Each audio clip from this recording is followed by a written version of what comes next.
क्या आपने कभी सोचा है कि पितृपक्ष में किए गए दान से ही हमारी किस्मत क्यों बदल जाती है? क्यों एक छोटी सी अन्न की मुट्ठी यानी अनाज की एक मुट्ठी, एक कपड़े का दान जीवन की सारी रुकावटें दूर कर देता है? दरअसल दान सिर्फ किसी चीज को देना ही नहीं है, ये हमारे ग्रहों को शांत करने और पितरों को प्रसन्न करने का सबसे आसान उपाय है साथियों।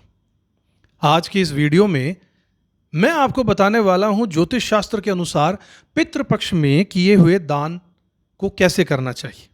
अगर आपको ये सही तरीके से अगर आपने ये कर लिया तो समझ लीजिए कि पितरों की कृपा और ग्रहों का आशीर्वाद दोनों आपको जीवन भर मिलता रहेगा। सूर्य से जुड़ा हुआ दान। अगर कुंडली में सूर्य कमजोर हो, पाप प्रभाव में आ गया हो, पिता से संबंध अच्छे नहीं रहते हो, या फिर जीवन में मान सम्मान ऐश्वर्य प्रसिद्धि की कमी हो, पॉपुलैरिटी की, फेमस नहीं है, अगर आप प्रयास बहुत करते हैं लेकिन आपको अगर नेम फेम नहीं मिल पा रहा है, तो इस पितृ पक्ष में गेहूं, गुड़, लाल कपड़ा, तांबे के बर्तन और लाल मसूर की दाल का दान कीजिए। इससे आत्मविश्वास बढ़ेगा और पितरों की कृपा से जीवन में रोशनी आएगी। इसके बाद चंद्रमा से जुड़े हुए दान की बात करें तो अगर मन बेचैन रहता हो, घर में शांति ना हो, बार बार मानसिक तनाव रहता हो, दिमाग स्थिर ना रहता हो, सोचने समझने की ताकत कम लग रही है अगर आपको जीवन में, तो चावल, दूध, दही, सफेद कपड़े और चांदी का दान इस पितृपक्ष में जरूर कीजिएगा। इससे मातृ कुल के पितृ प्रसन्न होंगे और मानसिक शांति भी मिलेगी साथियों। इसके बाद मंगल से जुड़े हुए दान की अगर बात करें तो अगर जीवन में झगड़े, लड़ाई, दुर्घटनाएं या कर्जा बढ़ता जा रहा है, या गुस्सा बहुत आता है, या बिना सोचे समझे काम करने की आदत पड़ चुकी है जो कि सही नहीं है, तो मसूर की दाल, तांबे का बर्तन, गुड़ और लाल वस्त्र दान कीजिए, स्पेशली मंगलवार के दिन।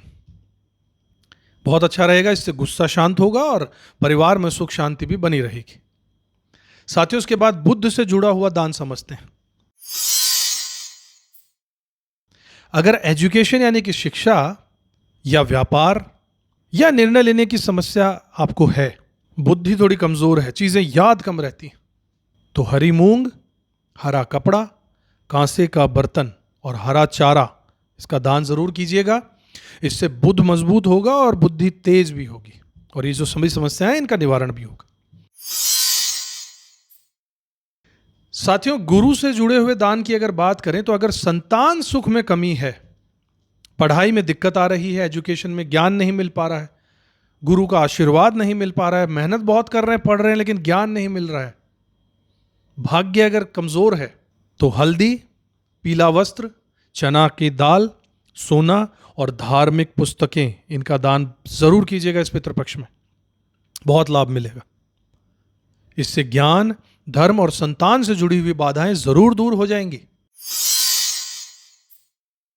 अब जानते हैं शनि से जुड़े हुए दान। अगर जीवन में रुकावटें आ रही हैं, मुकदमे चल रहे हैं, कोर्ट कचहरी का चक्कर लग रहा है, कर्जा चढ़ चुका है या फिर बीमारियां बढ़ रही हैं साथियों, तो काला तिल, काले कपड़े, काले वस्त्र, सरसों का तेल, जूते और लोहे का दान जरूर कीजिएगा साथियों। इससे शनिदेव शांत होंगे और पितृदोष का असर भी कम होगा।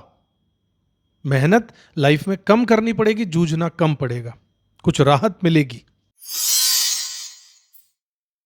अब जान लेते हैं साथियों राहु से जुड़े हुए दान। अगर जीवन में आपके अचानक से परेशानियां आ जाती हैं, सोचते नहीं उससे पहले, काम हो उससे पहले कोई ना कोई आगे से आगे रुकावट लगी हुई है, कोर्ट कचहरी या फिर नशे की प्रवृत्ति है, अगर आप ड्रग एडिक्ट हो, अगर आप शराब बहुत ज्यादा पीते हो, नशे की आदत लग चुकी है, तो काला कपड़ा, उड़द की दाल, नारियल और नीले फूल का दान जरूर कीजिएगा साथियों।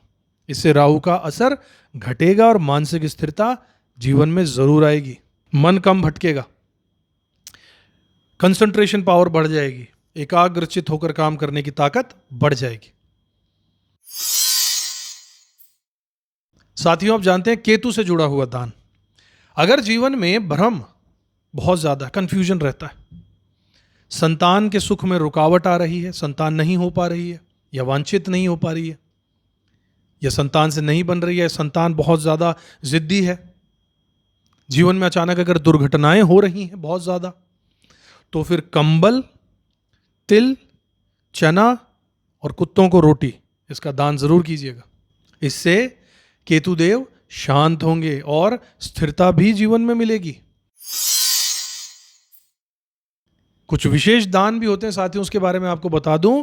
हर किसी को यह काम करना चाहिए पितृपक्ष में, हर इंसान को। तांबे के लोटे में जल, काले तिल और जौ पीपल की जड़ में अर्पित जरूर करना चाहिए पूरे पितृपक्ष में। गाय, कुत्ते, कौवे और चींटियों को भोजन जरूर कराएं पितृपक्ष में। गरीब और ब्राह्मण को अन्न और वस्त्र का दान करते रहना चाहिए पितृपक्ष में, सभी को यह काम करना है। ये दान सबसे सरल है और हर व्यक्ति को पितृपक्ष में अवश्य करने ही चाहिए। तो दोस्तों, अब आप समझ गए होंगे कि पितृपक्ष में दान क्यों इतना जरूरी है और किसे क्या दान करना चाहिए। याद रखिएगा, दान केवल वस्तु देने का नाम ही नहीं है, यह हमारी श्रद्धा और प्रेम का भी प्रतीक है। जब पितृ प्रसन्न होते हैं तो जीवन की हर रुकावट अपने आप दूर हो जाती है। अगर आपको ये वीडियो उपयोगी लगा हो तो इसे लाइक कीजिएगा, अपने दोस्तों और परिवार के साथ शेयर भी कीजिएगा ताकि सबको इसका लाभ मिल सके, जानकारी पूरी मिले। और हाँ, चैनल को सब्सक्राइब करना मत भूलिएगा ताकि आपको आगे भी ऐसे ही काम की जीवन बदल देने वाली जानकारियां मिलती रहें।